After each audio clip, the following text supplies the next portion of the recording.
the Saudi-led military coalition that's fighting them have agreed to a cessation of hostilities starting on November the 17th. The US Secretary of State John Kerry made the announcement as America presses for an end to the war before President Barack Obama leaves office. Rosalind Jordan is in Washington, D.C.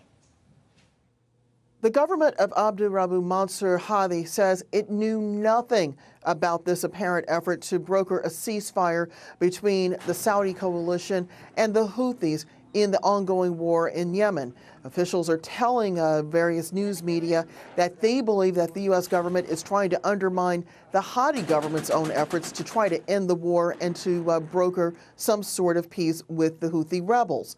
Meanwhile, the Secretary of State, John Kerry, had told reporters earlier on Tuesday that both members of the Saudi coalition and the Houthi rebels had agreed that they would begin to observe a new ceasefire starting on Thursday, November 17th.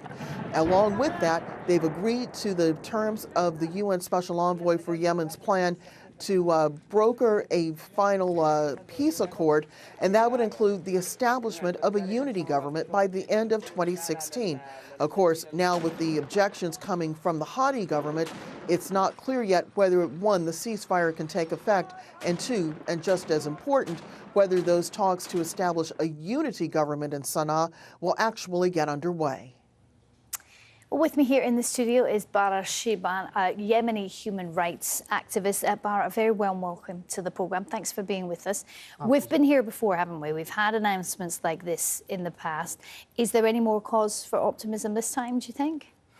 I think it's more of an optimistic attempt, but unrealistic to implement. What I think is going to happen, we're going to see a decrease in the number of airstrikes by the Saudi-led coalition. We're going to see a cessation of hostilities by the Yemeni-Saudi border exchanging fires between the Houthis and the Saudis. But I don't think we are any nearer an end to the conflict inside Yemen. That's been one of the problems all along, hasn't it, is that sitting around the negotiating table, quite often the terms that have been produced have not been implementable on the ground. I think it comes to the beginning of the conflict. John Kerry's plan basically tries to end the conflict that started in March 2015. That's when the Saudi-led coalition started the campaign. However, the conflict in Yemen started at least 6 months before that, when the former president, Ali Abdullah Saleh, refused or rejected the national dialogue outcomes.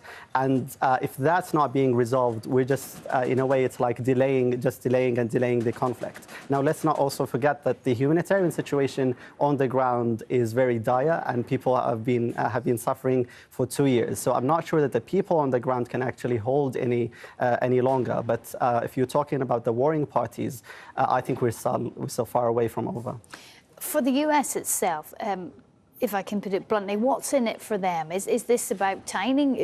Is this about kind of ticking off the to-do list before Obama goes? I think definitely. That's one of the reasons why the Yemeni government saw it's not satisfying to their end. They felt it's giving the Houthis too much and the former president too much and not giving much back in exchange. And it's more of an exit plan strategy for John Kerry before he leaves the US administration.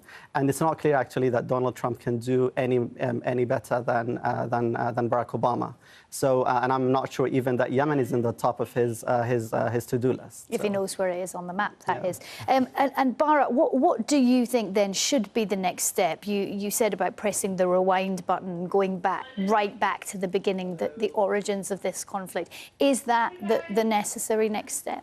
I mean, let's not forget that Ali Abdullah Saleh signed the agreement in 2011, but he never actually left power. So if that's not being dealt with, and Saleh and his allies remained in the country, basically having this huge and large influence, the conflict, as we see it today, we're not going to see it end anytime soon. Baraa, thanks very much for joining us. Thank you. Thank you. Now, much more.